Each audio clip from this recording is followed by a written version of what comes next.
bahwa kesaksian manusia tidak pernah mungkin membangun iman Kristen yang sejati. Iman Kristen yang sejati dibangun oleh perkataan Allah, yaitu firman Tuhan. Mari kita sekarang perkatakan firman Tuhan agar iman kita semakin hari bertambah kuat karena pondasinya sudah benar, yaitu perkataan Allah.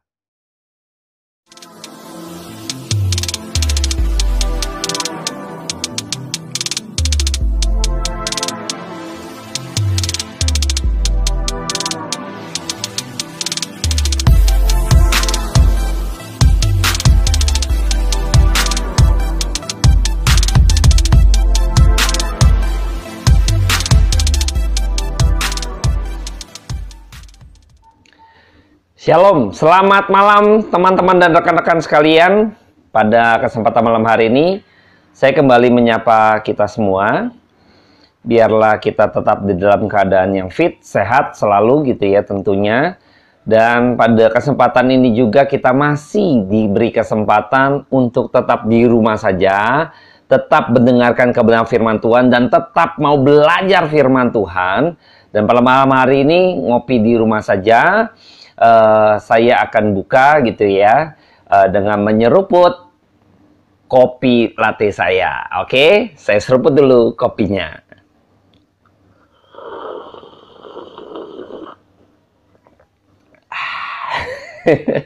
Ini hangat gitu ya dan enak sekali gitu ya. Saya berharap teman-teman bisa tetap bikin kopi di rumah dan kita ngopi bareng di rumah saja. Karena masih Jakarta khususnya ya, saat ini juga naik gitu ya. Saya tetap tidak jenuh-jenuhnya gitu ya mengingatkan kita untuk tetap menjaga protokol kesehatan di tengah-tengah pandemi COVID ini yang belum berakhir gitu ya. Dan pada malam hari ini sebelum kita mulai saya akan berdoa terlebih dahulu buat setiap kita. Bapa dalam surga, terima kasih buat anugerah Tuhan yang tidak pernah ada habis-habisnya buat kami. Kami bersyukur karena malam hari ini Tuhan pertemukan kami dengan kebenaran-Mu. Sehingga kami boleh terus Tuhan di tengah-tengah pandemik ini kami boleh terus belajar firman Tuhan. Biarlah kasih karunia Tuhan boleh semakin nyata dalam kehidupan kami. Khususnya jiwa-jiwa rekan-rekan Tuhan yang ada di rumah saja. Kami berdoa dengan segala keterbatasan. Kiranya Roh Kudus yang tak terbatas memberikan kami pencerahan. Terpujilah nama Tuhan, kekal selama-lamanya sampai selama-lamanya. Hamba menyerahkan waktu ke depan di dalam tangan Tuhan Yesus untuk diberkati. Amin. Baik, saya akan bacakan terlebih dahulu di dalam Yohanes 4 ya. Di dalam Yohanes 4, saya akan kutip kembali peristiwa yang sebelumnya mengenai orang Samaria yang mengambil air gitu ya, lalu tempayannya justru ditinggalkan. Nanti saya akan coba review sejenak di dalam Yohanes 4 gitu ya. Yohanes 4. Terus saya kutip dulu review ya, ayat 28 saya bacakan terlebih dahulu gitu ya. 28 sampai 30. Maka perempuan itu meninggalkan tempayannya di situ, lalu pergi ke kota dan berkata kepada orang-orang di situ, "Mari, lihat, di sana ada seorang yang mengatakan kepadaku segala sesuatu yang kuperbuat. Mungkinkah dia Kristus itu?" Maka mereka pun pergi keluar kota lalu datang kepada Yesus, ya. Datang kepada Yesus ya. Jadi pada sebelumnya perempuan Samaria ini justru ingin menimba air, mengambil air, mengisi kepada satu tempat tempayannya, ya, diisi air tempayannya. Nah, sekarang hal yang dia kerjakan gitu ya, ini kan tempayan ya, tujuan dia ke sumur itu ambil air di dalam tempayan. Justru tadi barusan kita baca di dalam Yohanes 4 ayat 28, tempayannya akhirnya ditinggalkan, ya. Lalu pergi bersaksi membawa rekan-rekan orang-orang di sana gitu ya, tetangganya kah, mungkin orang lingkungan sana, saudara-saudaranya kah, lalu menceritakan mengenai Kristus, lalu membawa mereka, akhirnya mereka datang kepada Kristus. Luar biasa ya. Dari yang tujuannya mengambil air, terus ditinggalkan air yang sementara itu, tanda petik air jasmani gitu ya. Lalu dia menuju kepada air rohani. Ini luar biasa. Makanya Kristus bilang kalau aku memberikan air gitu ya, ini memancarkan ya Jadi Kristus adalah air yang bersifat kekal tadi ya, yang dimana kita nggak akan kering, nggak pernah akan kering gitu ya. Nah inilah Kristus. Maka orang Samaria ini dia disegarkan gitu ya oleh air kehidupan yang sesungguhnya, yaitu Kristus ya, yaitu Kristus. Nah saya akan coba ini reviewnya tadi, nanti saya akan bahas secara keseluruhan. Kita lihat apa yang dikerjakan oleh perempuan Samaria ini. Saya akan bacakan dalam Yohanes 4 ayat 39 sampai ayatnya yang ke-42. Saya akan bacakan buat setiap kita. Dan banyak orang Samaria dari kota itu telah menjadi percaya kepadanya karena perkataan perempuan itu. Yang bersaksi, ia mengatakan kepadaku segala sesuatu yang telah kuperbuat. Ketika orang-orang Samaria itu sampai kepada Yesus, mereka meminta kepadanya supaya ia tinggal pada mereka, dan ia pun tinggal di situ 2 hari lamanya. Dan lebih banyak lagi orang yang menjadi percaya karena perkataannya. Dan mereka berkata kepada perempuan itu, kami percaya tetapi bukan lagi karena apa yang kau katakan, sebab kami sendiri telah mendengar dia, dan kami tahu bahwa dialah benar-benar juru selamat dunia. Nah, ya. Ini yang menarik ya. Jadi pada waktu itu perempuan Samaria itu mengajak orang-orang atau bersaksi menyampaikan gitu kan perjumpaan dia, pertemuan dia dengan Kristus, dengan Yesus gitu ya. Dia menyatakan bahwa Yesus ini, ia mengatakan kepadaku segala yang telah kuperbuat ya. Jadi yang waktu kemarin itu yang mengenai panggillah suamimu gitu ya. Ini di sini Yesus juga menegur gitu kan dosa daripada si perempuan ini. Nah, perempuan ini pun merasa kaget bahwa Yesus tahu gitu kan apa yang terjadi dalam dirinya di kehidupan dia yang dia jalani saat ini gitu ya. Jadi luar biasa, maka dia melihat itu sebagai sebagai seorang nabi, utusan daripada Allah gitu ya. Nah, akhirnya singkat cerita yang lalu bisa teman-teman nanti yang belum ikutin bisa ngikutin konten sebelumnya. Nah, pada waktu itu akhirnya kita mengetahui bahwa ada satu kegairahan yang berbeda ketika akhirnya dia sekarang sudah klop. Tadinya hanya sebatas Kristus bicara mengenai kekekalan, dia bicara jasmani. Terus lama-lama mengerucut kepada satu titik, dia bisa melihat. Ketika dia melihat bahwa ini seorang nabi, ini kah utuskan, Mesias. Wah, ini dia langsung berpikir langsung ke kekekalan. Nah, ini membawa pikiran dia sampai kepada dimensi kekekalan, yaitu Kristus, gitu ya, yang adalah Mesias, juru selamat. Nah, ketika ditegur dosanya, dia mengatakan kepadaku segala yang telah kuperbuat, kesalahan dia, keberdosaan dia, gitu ya. Akhirnya dia tahu gitu ya, sampai yang orang nggak ketahui, mungkin yang orang juga nggak tahu, tapi Kristus begitu tahu sampai ke lubuk hatinya, sampai ke bagian-bagian yang mungkin detail gitu ya, dan tahu. Maka pada waktu itu kita tahu bahwa Yesus sedang mengayomi perempuan ini sebagai domba yang hilang, ya, yang sudah terluka. Maka ada satu kegirangan ketika domba tersebut bertemu dengan gembalanya. Nah, akhirnya perempuan Samaria ini berbicara, berkata-kata kepada teman-teman rekan-rekannya, orang yang di sekotanya gitu ya, sehingga mereka dibawa kepada Yesus. Nah, ini yang menarik ya. Jadi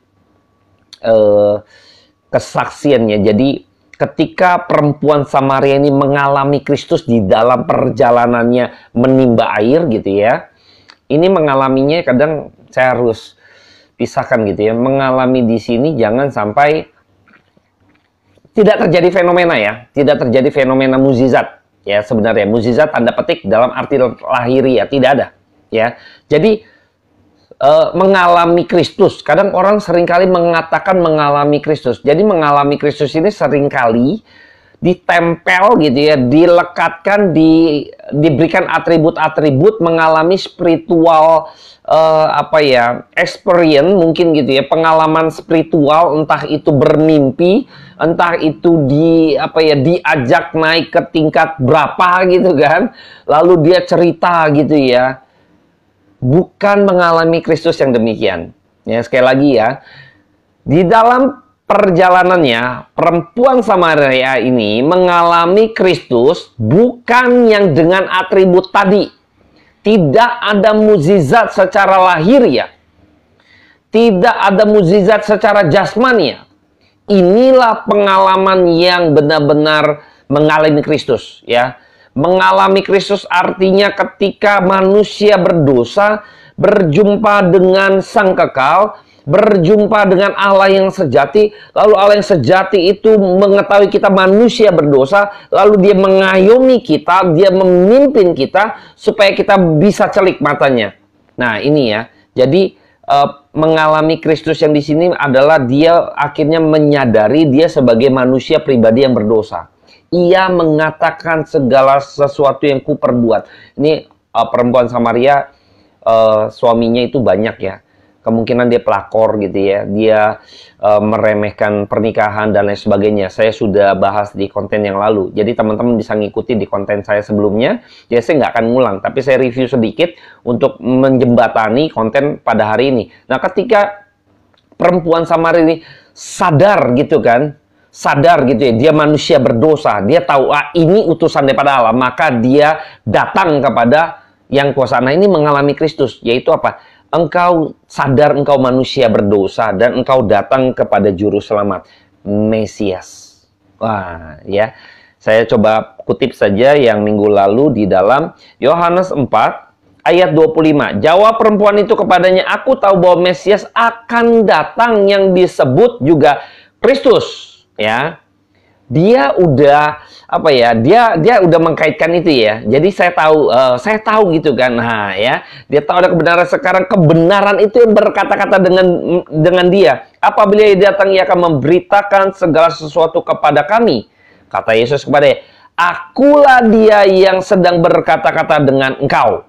Waduh, ini pengalaman spiritual yang sesungguhnya yang sejati, yaitu berjumpa dengan Sang Kekal. Yaitu apa? Siapa? Kristus, ya, Mesias. Nah, di dalam perjalanan dia mengalami Kristus, maka dia akhirnya ada satu kerinduan, ada satu passion yang berbeda. Akhirnya dia didorong gitu ya. Ini saya yakin juga bahwa ini semua pekerjaan Tuhan ya, pekerjaan Roh Kudus. Dia didorong untuk menjangkau jiwa, dia didorong untuk bersaksi, ya. Dia didorong untuk bersaksi. Makanya ketika kita mengalami Kristus dalam hidup kita, kita pasti memiliki kerinduan yang berbeda. Kita mau terlibat dalam pekerjaan Tuhan gitu ya. Pekerjaan Tuhan. Jadi kadang orang mengalami Kristus tapi sudah tidak lagi mengalami mau melayani, terlibat dalam pelayanan gereja misalnya, atau berangsur-angsur turun gitu ya. Ya banyak hal lah gitu ya. Akhirnya kita sanksi gitu ya, bahwa kita tidak lagi memiliki kerinduan, yaitu teman-teman bisa ngedetox sendiri, ngedeteksi diri sendiri gitu. Apakah kita benar-benar sampai saat ini gitu ya, ketika Anda dan saya bilang sudah mengalami Kristus dalam hidup, tetapi saya tidak rindu rasanya untuk bersekutu dengan Tuhan ya. Kalau kita orang awam, oh saya mengalami Kristus tapi sudah tidak rindu, itu bohong gitu ya. Jadi nggak mungkin orang yang mengalami Kristus yang sesungguhnya gitu ya, pasti akan rindu bersekutu dengan Tuhan. Akan rindu hatinya untuk mau mendengar firman Tuhan. Karena apa? Ingin berjumpa dengan Sang Kekal tadi. Inilah perkataan firman Tuhan. Inilah Alkitab, perkataan Allah yang bersifat kekal tadi. Harusnya kita rindu untuk belajar. Kan gitu. Kalau kita nggak rindu ya berarti kita tidak mengalami Kristus yang sesungguhnya sebenarnya. Kita hanya mengalami fenomena saja. Dan ini mengalami Kristus yang seperti ini adalah mengalami Kristus yang palsu. Ya. Kalau Anda mengalami Kristus karena mengalami sebuah fenomena gitu ya, ini palsu ya, palsu. Saya nggak bilang kalau mukjizat itu Kristus, semua mukjizat itu palsu ya, tidak ya. Tidak. Tapi saya nggak mau, ini salah satu contoh gitu ya di dalam Alkitab. Perempuan Samaria ini tidak mengalami sebuah fenomenal. Tidak terjadi apa-apa dalam diri dia. Dia nggak sakit lalu sembuh gitu kan. Tidak. Dia nimba air. Bahkan airnya ditinggalkan ya. Orang yang berani bayar harga. Yang harusnya dia mau ambil air, dia tinggalkan pekerjaan dia. Dia tinggalkan sasaran jasmani dia. Dia tinggalkan targetnya dia, yaitu ambil air. Yang secara lahiriah ini. Dia tinggalkan. Ya, dia tinggalkan. Karena mau terlibat dalam pekerjaan Tuhan. luar biasa ya, terlibat dalam pekerjaan Tuhan gitu ya. Nah, di bagian kedua saya akan coba bahas bagaimana ketika iman dibangun dari kesaksian gitu ya. Apakah iman dibangun dari kesaksian? Kita akan coba teliti lagi. Coba perhatikan di dalam Yohanes 4 ayat 40 saya akan sampaikan buat setiap kita. Ketika orang Samaria itu sampai kepada Yesus, mereka minta kepada supaya ia di situ 2 hari lamanya. Jadi orang-orang Samaria yang sudah mendengar lalu dia bertemu dengan Kristus lalu dia stay ya, suruh Yesus untuk stay. Tinggal 2 hari lamanya. Nah, 2 hari itu saya yakin Kristus memberikan satu menanamkan bekal iman gitu ya, katekisasi bagi mereka gitu ya, supaya mereka lebih dalam, lebih berakar gitu ya. Ini ditanam dengan demikian rupa gitu selama 2 hari katekisasi ini gitu ya. Ayat 41, dan lebih banyak lagi orang menjadi percaya karena perkataannya. Nah, lihat ya. Karena perkataannya, perkataan Yesus. Ayat 42, dan mereka berkata kepada perempuan itu. Dia berkata kepada perempuan itu, kami percaya tetapi bukan lagi karena apa yang kau katakan. Sebab kami sendiri telah mendengar dia, Yesus Kristus. Dan kami tahu bahwa dialah benar-benar juru selamat dunia. Nah, gitu ya. Jadi kesaksian perempuan ini, gitu ya. Sekarang sudah berpindah dari kesaksian perempuan ini, berpindah kepada apa? Kepada Kristus, karena perkataan Kristus, ya, perkataan Kristus. Nah, ini lihat ya, perhatikan dari kesaksian manusia, ya, lalu beralih kepada perkataan Allah atau kesaksian Allah atau perkataan Tuhan, gitu ya, yaitu firman Allah. Kalau kita sekarang zaman sekarang, gitu ya, ini firman Tuhan, ini dari perkataan kesaksian manusia berubah ke perkataan Allah, firman Tuhan. Ini adalah iman yang sejati, ya. Iman yang sejati, iman yang dibangun di atas dasar perkataan Allah, ya. Bukan perkataan manusia. Apakah perkataan manusia ini diabaikan? Tidak. Tidak diabaikan. Di sini ditekankan, di Alkitab dicatat gitu loh. Dicatat. Makanya dia menggunakan kata, kami percaya bukan karena lagi kau perkatakan, yang kau perkatakan, tetapi melainkan ya Kristus. Nah, di sini lihat berpaling demikian gitu ya. Saya mau menekankan bahwa Alkitab mencatat hal ini supaya kita sadar bahwa iman seseorang tidak mungkin dibangun oleh kesaksian saya. Iman seseorang tidak mungkin akan dibangkitkan, akan dibangun di atas, ya iman yang sejati ya, di atas kesaksian seseorang. Misalnya, saya mengalami ini ya, mengalami Kristus lagi ya. Sesuatu yang fenomenal, lalu saya bersaksi. Di dalam kesaksian saya, saya mengalami satu pengalaman spiritual yang luar biasa, misalnya gitu kan. Lalu saya saksikan, maka orang itu beriman karena kesaksian saya. Apalagi yang fenomenal. Bukan. Kesaksiannya itu akhirnya tidak pernah membangun sebenarnya. Banyak orang bertobat, Pak, ketika si A bersaksi. Misalnya dia dari, apalagi yang dari mati bangkit gitu ya. Dia mengalami kematian gitu kan. Entah kematian apa misalnya. Lalu dia bangkit, Pak. Dia bersaksi. Setiap kali dia bersaksi banyak orang bertobat, Pak, gitu ya. Hati-hati ya. Waktu orang tersebut mengalami fenomena terjadi, mengalami Kristus yang dia bilang lalu dia bersaksi, itu belum tentu iman itu dibangun. Tidak. Alkitab pada bagian ini mencatat, ya, orang Samaria, orang-orang di sana tidak lagi percaya oleh karena perkataan perempuan Samaria. Perempuan Samaria ini dia bersaksi akhirnya membawa kepada perkataan Allah, kepada Kristus. Nah, ini yang benar. Kesaksian kita harusnya membawa orang supaya mendengar Kristus. Supaya orang mengerti Kristus. Supaya orang tahu mengenai kebenaran. Inilah kesaksian ini hanya sifatnya membawa. Kalau kesaksian kita tidak membawa gitu kan, kembali kepada perkataan Allah itu, maka iman tersebut tidak mungkin akan terbangun dengan baik. Seakan-akan banyak yang bertobat. Seakan-akan banyak orang yang di altar call ketika si A bersaksi karena kesaksiannya begitu fenomenal. Banyak orang yang akhirnya angkat tangan dan mau terima Yesus, Pak. Ya silahkan gitu loh. Kalau iman sejati, Alkitab mencatat tidak demikian. Nanti akan diuji. Saya berpegang pada perkataan Allah. Kalau kesaksian saya, orang Samaria tadi misalnya, membawa akhirnya mereka mengerti kepada firman Tuhan. Bukan kepada saya. Ini iman yang benar. Ketika orang-orang itu 2 hari lamanya dia tentu belajar dengar-dengaran dari Yesus sendiri yang adalah sang firman, sang kebenaran. Dia berkata-kata kepada mereka sehingga mereka mengerti, ya, lihat puncaknya, bahwa dialah benar-benar juru selamat dunia. Perempuan ini hanya sebatas dia tahu, dia mengatakan apa yang aku perbuat. Dia belum tahu mengenai doktrin keselamatan. Dia belum tahu hal-hal yang sifatnya iman, pokok-pokok iman gitu ya. Maaf teman-teman. Belum mengetahui begitu banyak, benar kan? 2 hari itu. Di mana ketika orang Samaria akhirnya berkata, kami percaya bukan karena apa yang kau katakan, melainkan telah mendengar sendiri dia yang berkata-kata. Ya, luar biasa ya. Jadi kita sebenarnya sebagai alat Tuhan membawa orang supaya orang mengerti firman. Ya, tetap ya, panggung megahnya itu harus di firman Alkitab.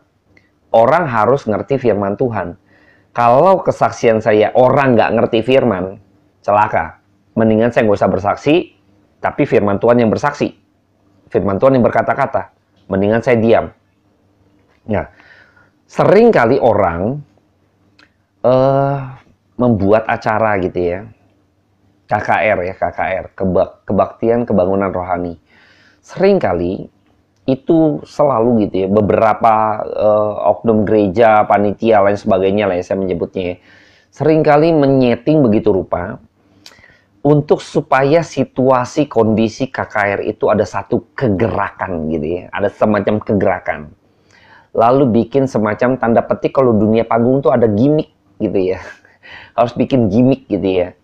Lalu di mimbar itu, di panggung itu gitu kan, dibuat sebuah apa ya, kesaksian yang fenomenal supaya orang-orang wah gitu ya, hebat gitu kan. Lalu semua mata jemaat tercelikan, kira-kira demikian. Seringkali demikian. Saya rasa itu bukan sesuatu yang baik, ya, bukan sesuatu yang benar, tapi itu sesuatu yang sebenarnya salah. Maka kalau kita belajar prinsip firman Tuhan, hari ini kita belajar gitu ya, bahwa mengalami Kristus yang sejati adalah ketika manusia sadar, manusia berdosa ini berjumpa dengan Sang Kekal, Allah yang sejati, yang suci, firman yang hidup, yang menegur dosa, dia yang suci.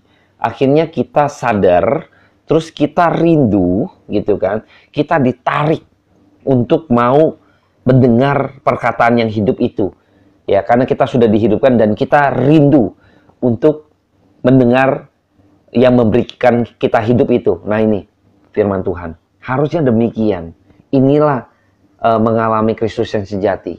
Ya, ini dicatat oleh Alkitab untuk memperingati buat setiap kita agar hati-hati, karena Alkitab mengajarkan. Jadi kita harus mengikuti cara Alkitab, cara Tuhan gitu ya, cara Alkitab, cara firman Tuhan memberikan definisinya, mengalami Kristus seperti apa gitu ya. Kita harus jelas dulu di sini sehingga kita tidak salah kaprah gitu ya, salah ngerti gitu ya, sehingga dalam hidup kita suka yang fenomenal. Sekali lagi tidak, saya juga tidak bilang bahwa mukjizat itu nggak ada, tidak ada. Tapi seringkali jangan sampai dikait-kaitkan dengan hal jasmani lahiriah gitu loh. Bukannya nggak bisa terjadi, bisa terjadi. Tetapi Coba sekarang kita pikirkan hal yang bersifat kekal tadi, dimensi kekal tadi. Ingat ya, perempuan Samaria yang minggu kemarin saya sudah di konten sebelumnya saya sudah sampaikan bahwa ini juga perempuan Samaria awalnya nggak ngerti. Dia ngomongin air jasmani, Kristus ngomongin air rohani, nggak nyambung. Tapi satu titik akhirnya dia mengerti. Ketika apa? Dosanya ditegur. Dosanya ditegur. Disitulah dia mengalami Kristus. Mengalami Kristus. Nah, saya berharap kita juga harus benar-benar mengalami Kristus. Apakah kita sekarang benar-benar sudah mengalami Kristus dalam hidup kita gitu ya? Kita harus cek. Apakah sampai hari ini kita benar-benar emang mau untuk katakanlah bersekutu dengan Tuhan, mau dengar firman Tuhan, mau belajar firman Tuhan. Kalau kita memiliki kerinduan itu, tentulah kita membangun iman kita di atas perkataan Allah. Ingat ya, iman timbul dari pendengaran akan firman Tuhan.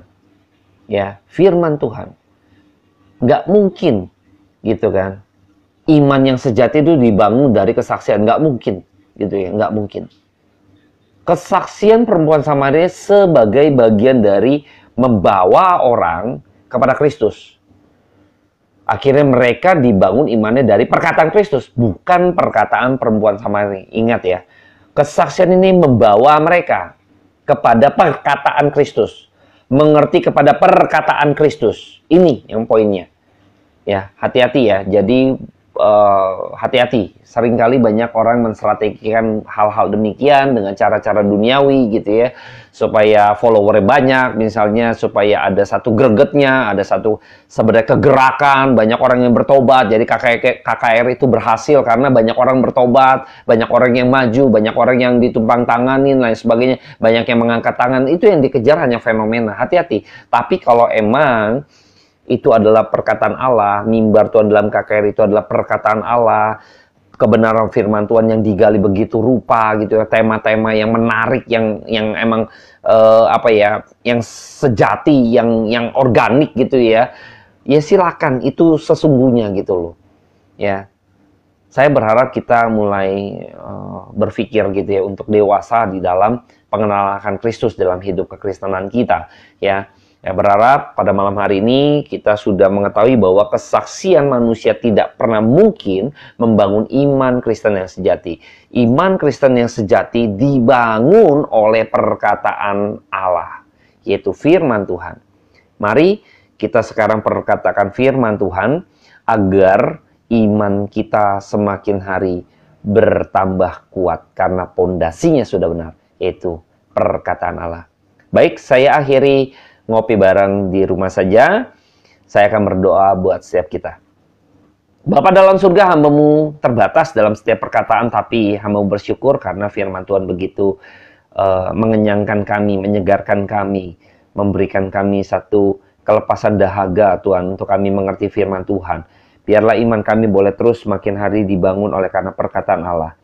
Tuntun kami Tuhan, domba-domba-Mu, agar kami sesungguhnya kembali kepada kebenaran-Mu yang sejati, kembali kepada Alkitab yang sejati, bahwa sesungguhnya iman kami harus dibangun oleh karena firman Tuhan. Biarlah kami mau belajar firman Tuhan. Tuhan berikan kami kerinduan, karena kami tahu ini ada pekerjaan Roh Kudus. Roh Kudus, bekerjalah turun atas setiap kami. Terpujilah nama Tuhan, kekal selama-lamanya, sampai selama-lamanya. Amin. Baik teman-teman, terima kasih yang sudah berbagian. Saya seruput lagi kopinya.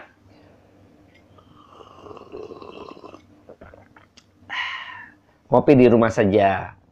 Selamat malam.